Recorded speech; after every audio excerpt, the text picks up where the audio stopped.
All right, so I'm here with Mr. Weibel, the social studies teacher from up at the high school, and today we're going to talk about two Civil War generals, but that have schools named after them. But the interesting thing is, neither of these guys, upon their death, knew that they were actually generals, and we'll get into that in a second. What I want to do first is sort of set the scene. In 1861, Abraham Lincoln had been elected president, and whenever he was inaugurated, at that time already, the South had begun seceding from the Union. They had already elected their own president, Jefferson Davis, and within a month, there was going to be an attack on the Union fort, Fort Sumter, down in Charleston Harbor in South Carolina. Shortly after that time, all of the Union states began to sort of muster up their own regiments of troops to get ready to fight in the war. And that brings us to the namesake of our school, General John McLane.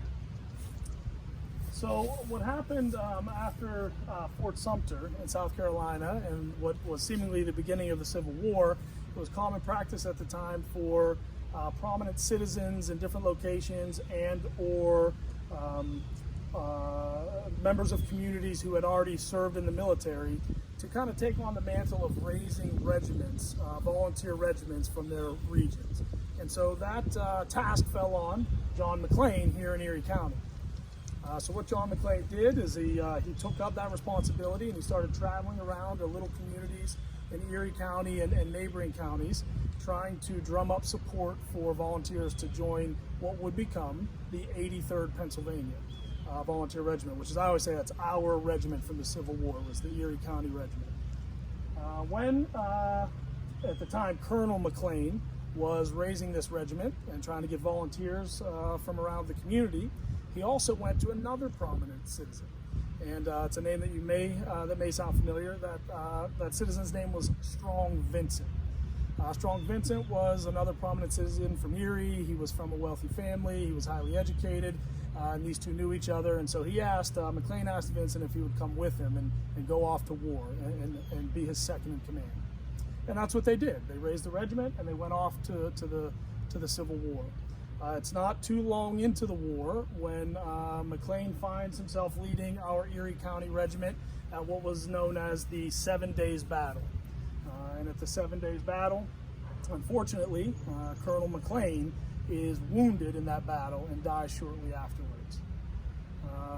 When the news got to his family back here in Erie that he was killed in action serving his country at the 7 Days Battle, it was requested that his body be brought back here to Erie so that he could have a proper burial. And that's where we stand today, at the site of our school's namesake, John McLane's burial site here in Erie Cemetery. So how did McLane then become a general after he died? Well, interestingly enough, he dies as a colonel, and he's buried here as a colonel. It takes 99 years before he ever is promoted to general. So he's posthumously promoted 99 years after his death. And the reason was because they were building this new school district, what is now the General McLane School District. And as they were getting close to finishing it, they finally decided, we got to name this place, this school district. So they started hunting through different historic figures in our region, and they came across this obscure Civil War hero. And it was John McLane, but he was a colonel. And the people that were kind of putting this all together to name our school decided, man, wouldn't it be cool if we were named after a general instead of a colonel? It sounds a little better, right?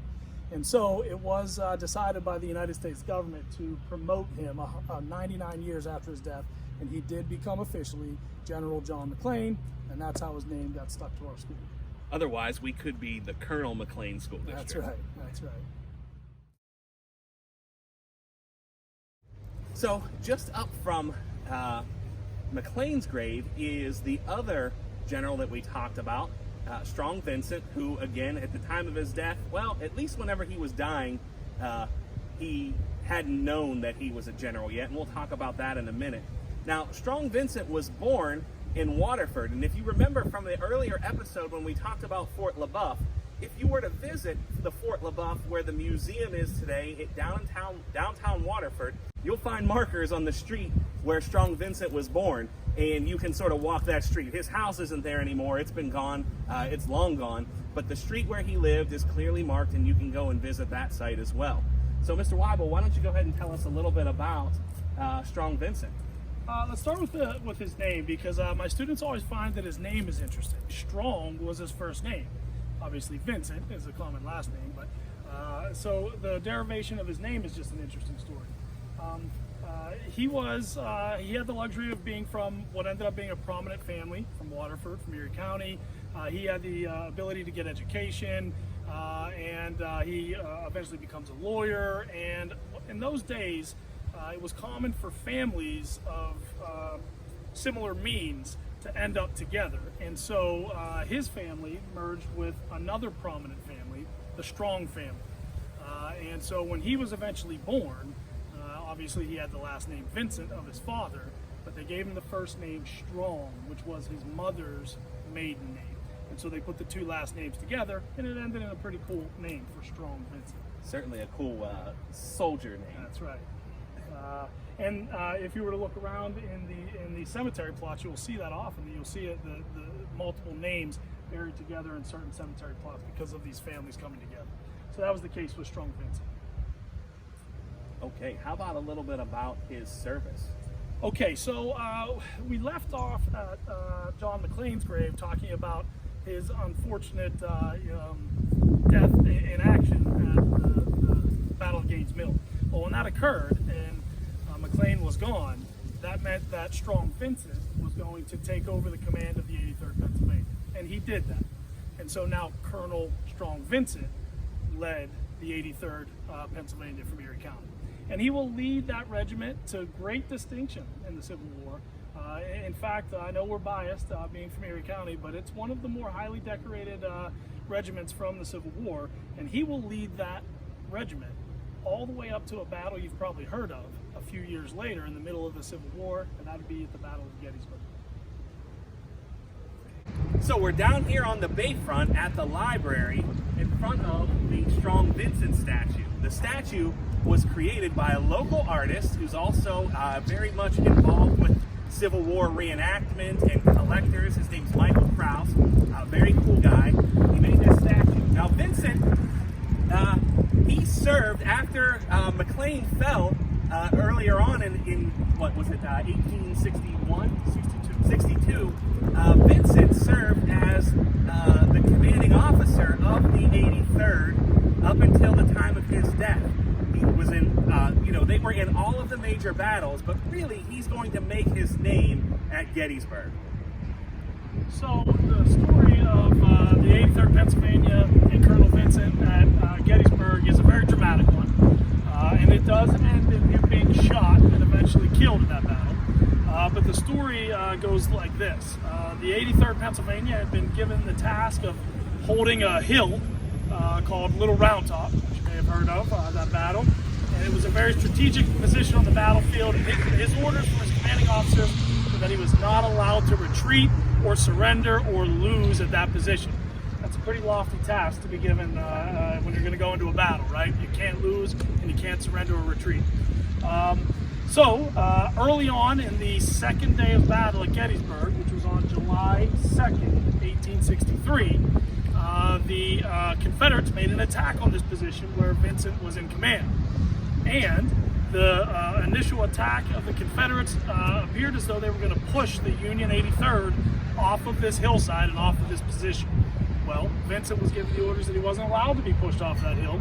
And so as his men were retreating up over this hillside, Vincent saw this happening. He took his riding crop, that's a little leather thing that you whack the horse with, didn't even have a gun in his hand, and he jumped up on a rock, much like we see him depicted here, and he started waving that crop, yelling at his men to dig in and hold that position. And sure enough, his men saw their commander up on this rock, and they were inspired, and they dug in and they held the position, and they pushed the Confederates back down the hill, and they never gave up that position. Now, unfortunately, when Vincent jumped up on this rock, much like the perspective we have here, he was exposed to enemy fire. And the Confederates were able to fire up at him, and he was shot. Because they were firing up, he was shot in his leg, and the bullet hit his bones in his legs, and it went up into his belly. And when that happens, it's not good. He rallies his troops, he's shot, he falls from that rock, he's pulled off of the battlefield, he's taken to a field hospital, and he's treated there for his wound. The Union will go on to win that battle, and he will become famous for what he did that day. But unfortunately, he will fall into a coma from his injuries while he's in the field hospital, and just a few days after that heroic day, he does succumb to his wounds, and he dies at Gettysburg. So at that time that he was shot, he was still a colonel, right? That's correct. So then what happens that he becomes a general? So what happens in Vincent's case is that he falls into this coma, he's unconscious, he's laying in a field hospital, essentially dying from his wounds, but he is still alive. The Army recognizes his bravery for what he did on that day, and they decide to promote him. And so a messenger is sent to the field hospital, and he is officially promoted to Brigadier General just a few, maybe a day or so before he actually dies. He never knew he was a general, but he was a general. So earlier we talked a little bit about how General McLane became, our school district got its name. Here we are standing in front of Strong Vincent Middle School. This school was named after Strong Vincent when they built it. At the time, it was one of the high schools in Erie, and for a long time it was Strong Vincent High School. Just recently, they changed some things here in the district and became middle school. But one of the interesting things about the fact that our two schools are named after these Civil War heroes is that for many years, before your time, if you ask your big brothers and sisters and maybe your parents, the two school districts, General McLane and Strong Vincent, they went to battle, and they were rivals on the football field and the basketball field and volleyball courts. And ironically, the two men, McLane and Vincent, went off to battle side by side against a common enemy.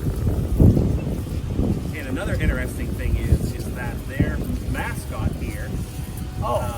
Yes. So is General Strong Vincent. That's right. So you know, we talked to you about the fact that neither men knew that they were actually a general before they were dead. Of course, McLane wasn't even promoted to general until 100 years after his death, 99 years.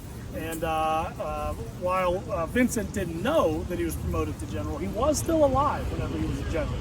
But oddly, the man who was dead for 99 years before he was a general, his school is named General McLane. The man who actually was a general when he was alive, he didn't know it, but he was still alive when they promoted him to general. For whatever reason, the school's mascot here is the Colonels. So he's the Strong Vincent Colonels. So I guess we got the better name.